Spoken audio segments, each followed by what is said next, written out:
prior to birth, we knew he was going to have Down syndrome. They tested him and said he has a percentage that he's going to have Down syndrome. So we had a chance to prepare for that. When he was born, it was confirmed that he had Down syndrome, but he also had another condition known as a TEF and an EA, which is his esophagus didn't go all the way down to his belly, and his esophagus and his trachea were connected.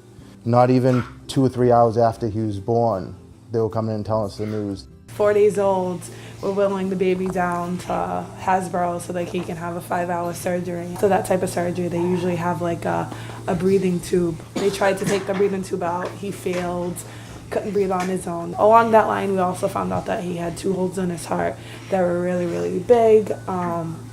And it was just allowing one side of his heart was getting bigger. They decided that it was time to probably like go to Boston and do, they call it a cardiac cath. They did his tracheostomy. He started to thrive, but then he still had like a very hard time like keeping up his like oxygen level.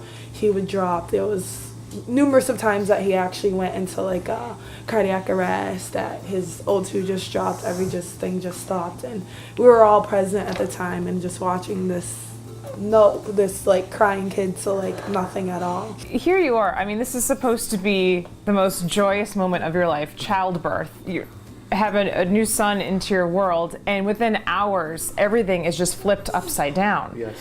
How are you dealing with this when this is all happening? It was difficult. It was very difficult because we had, not only did we have to worry about his welfare, but we had to deal with Benjamin too. So here you are. I mean, you did as much as you could finding out beforehand, and then now 10 months after, you're still dealing with all these other issues. So how did you find out about the Schwartz Center?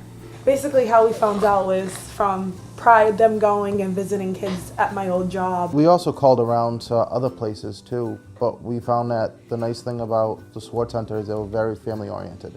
They didn't make you feel like you were a number, or they made you feel like you were an actual person. So it wasn't like he was going to get lost in the shuffle, because there's such a tight-knit community there. It's unbelievable. It's a team support effort as far as helping him with his therapy and everything like that in his sessions.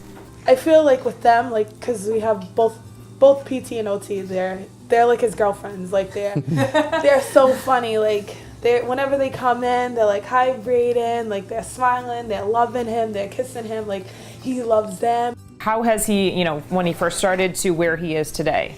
He has thrived with their help, and I don't know if he would be where he is without their help. Like,